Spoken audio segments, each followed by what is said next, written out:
My name is Mathon Noi. I was born in Sudan, in Africa. And as of 2011, Sudan is split into two countries. Now I am from a country of South Sudan. I am from a tribe called Dinka. And in Dinka, the basic responsibility of a boy is actually taking care of livestock. But I didn't have that opportunity because the time I was born, there was a horrible civil war. I was born during the war. My village was completely occupied by the rebels. And because of that reason, the government of Sudan was based in the north. And so what they did was they armed militants from the north and sent them to our villages. And the objective was that they would come and destroy the village. And if they destroyed the village, the rebel would not have a logistical support, and that would lead to the collapse of the rebel. So these militants were not paid. They were just given guns, and they were told to go to South Sudan, and whatever they get is how they would be paid. So every time when they come to our village, the first thing they would do would be burn down our huts, burn down our crops, take our cows, kill grown-ups, and take little children with them. So it becomes something known that every time when you hear that these Moraline are coming, or they are in the village, you would run for your own survival. This particular time in 1989, they came to my village. I heard the gun. I was around 9, 10 years old. So when I heard the gun, I ran to the bush for my own survival. Usually you would go to the bush and at the end you would come back. But at this time I went to the bush, but these people did not leave. So what happened was I stayed with this group of people and they started leaving, heading east. Heading east toward Ethiopia. Now they were going, I followed them. We traveled on foot for 3 months, covering a distance of 1,000 miles or more. With very limited food to eat. In some cases, we depend on leaves just to survive. There was not enough water, and in some cases, some people urinate to drink their own urine in order not to die from thirsty. But then we made it to Ethiopia. When we reached Ethiopia, we were received by the Ethiopian, and the United Nations actually put up the camp. And all these children, thousands of children, some were there when we went, and they put us all together. The adults left and became the rebels. And so when we were in the camp, these children, thousands of children, the only sources of water was a river. So we would go to the river and take a shower, do a laundry, and use that water to drink and cook from it. None of us was actually immunized because we were not born in the hospital, and people start getting sick. You see, children taking care of children. There was no hospital. And so when you get sick, you just pray that you heal from it. So children start dying, but it was a little bit bad. But it didn't last long. There was another war in Ethiopia.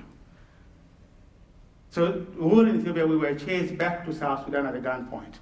And in order to go back to South Sudan, there is a small river called River Gilo. And since we were children, it's not easy to cross that river because it's deep water. So the only option for us to cross the river was unless if you know how to swim. If you didn't know how to swim, the water would take you. If you stay on the other side, you would be killed. Thank God, I was so fortunate that I knew how to swim, and I was able to make it to the other side of the river. And then we walked. I went to a place called Kapoita in eastern Equatoria in South Sudan. And when we were there, the government of Sudan heard that we were there. And because we were in the area control of the rebel, we were part of the rebels. They considered that. So they came with a surprise attack at the evening, around 7, 8 p.m. at night. And they attacked the village. And they attacked the towns. And from that attack, everything that I could remember was that almost every person I knew on that specific night was either killed or wounded. I had 10 close friends of mine, about 14, 15, 13, or 12 years old. These 10 friends, 6 of them were killed on that night. 6 of my friends just got killed on that specific night. The other 4 were shot, and no one was shot less than 2 bullets. I was shot 3 times. I was shot in my left hand, I was shot in my thigh, and I had a broken foot. There was no one to take care of injured. There was no ambulance to call. The town was captured by the Sudanese armed forces. So what do? You just struggle to survive, to escape. So I ran, I was able to make it out, crawling, and I went, and these people called a poster from Capoeira, who don't even speak my mother tongue, took me, and they covered my wounds. But they did not take out the dirt, the grass from me crawling. 8 days later, with all these injuries, I was able to make it to the Red Cross hospital.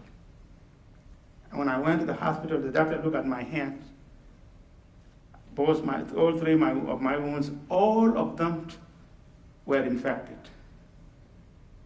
The doctor looked at my hand and he suggested that the only option would be to amputate it from here. So what I did, I cried. I cried because I was thinking about my life. I am here by myself. How would I survive? Thank God they came back and they asked me to sign it. And I didn't sign it. And because of that, they went and cleaned it up. 2 months later, I was sent to a refugee camp in Kakuma, in northern Kenya.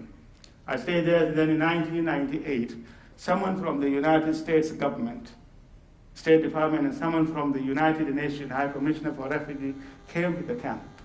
And they said, you have suffered for a long time.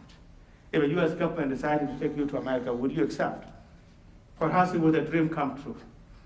Because we were longing to come to America, but how to get here was not easy. So we said, absolutely yes. So they left, and then in 2000, 2001, they came back and started processing our journey to the United States. In 2000, and on April 3rd, 2001, I was fortunate to be chosen and I settled here in Rochester, New York, on April 3rd. It was a raining time. We came, in the airport, these people picked us up and took us to our apartment. The first thing they showed me at the age of 21 was, this is light. You turn it off like this. Because I didn't know how to turn the light on and off. This is a stove. It's what you use to cook with. They had shown me how to use the bathroom. Then these volunteers took us to the doctor. I went to Strong Hospital here for my operation because my hand healed inward because I never actually go to physical therapy. So the doctor here did actually 2 operations, and I am now able to use my hand. I took English as a second language, did my GED, went to Monroe Community College. Then after finishing Monroe Community College, I transferred to Niagara University in Buffalo and studied accounting. In 2008, I graduated with my accounting degree and got a job with Citigroup. And that's where I work now since. I was able to buy a car, 2 cars actually. My wife has a car, I have a car. My father never owned a bike. I was able to buy a home. So I have a good future. But there was an issue too. I was thinking about my family. Because when I left, the time I ran, I didn't know whether my father or my mother or my brothers and sisters were alive. So that was still in my mind. And so when I became a U.S. citizen, and there was a little peace in South Sudan, I left with my cousin Sebastian to our village. Our village actually is somewhere here, if you could see. So we traveled to South Sudan. And when we went, I met my father. When I left, what I could remember was he was a young man. That was 17, 18 years ago. And this time when I went, he was using a stick actually to go around. He hugged me, I hugged him, and he cried. I also cried because I didn't know that I would go back and see him in person. And he didn't know too that I would come back to South Sudan and alive. For those 17 to 18 years, we never spoke because there was no means of communication. They live in the village where there's no address. I was also going with my cousin, Sebastian Moromit, who was able to meet his mother. And what he could remember was when he was a child, when we ran, his mother told him that French. But he didn't know anything about the life of his parents. And so what he found out was that his father actually was captured, tortured to death. What I didn't mention too, my mother also died during the war. My cousin was able to meet his younger brother, and what he did since he was in the United States, he took him and sent him to Kenya to go to a better school. Because the school we found in the village was something like this. In the summer in South Sudan, children sit under a tree like that, and it's a very, very hard climate. And that's the teacher, and it's not a favorable weather for them to take a lesson.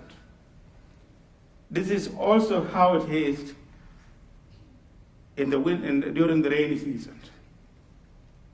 That's what we saw. And because of that, that's why Sebastian sent his brother to go to Kenya. Since Sebastian was coming with me, he was also there, and I took that picture. One child in that class, because his brother was there, raised his hand. And he said, Sebastian, you know, your brother was here with us, and now you took him to Kenya to go to a better school. What about me? What about the rest of us? He was asking about their future of education. For us, there was nothing we could do because to send a child to Kenya is like $600 a year. It's $500 a year for them to go to school there. And there's no way we could get that much money to send them there. So what we did was there was nothing we could do but just to come back to the United States where we were living and I could decide what to do. So when we came back, we came and found this organization called Building Minds in South Sudan with the objective of raising money and build our childhood school in our village. With the help of those who helped us when we came to America, we were fortunate to raise enough money and then went back. That was me, Ted, who was also our board member, and Sebastian, went back to the village and do a groundbreaking. This was the time when we went and did the groundbreaking in our village. These were mothers who were so happy that we were coming to build a school for their children. This was chief and his elders in the village who also came to attend. And after the celebration and everything, people started working. These are the mothers. They were carrying water in their hand because we didn't have water. There's no way of getting water close by. The men started mixing everything by hand. That was the foundation. People started building it. You see there, it went up. That was the final product that we were able to build in our village. That is inside the building, the classroom, inside the classrooms. We also were able to meet this girl actually, she's 19 years old.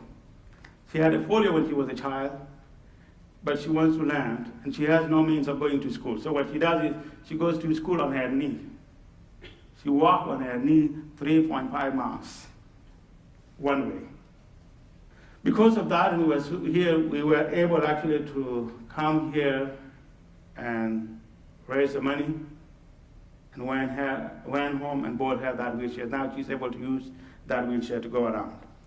We also have pads for girls, because when girls get older, they have no sources of buying all these hygiene stuff. So we were able to get the pads, get sewing machines and give it to them, and they are using it in the village.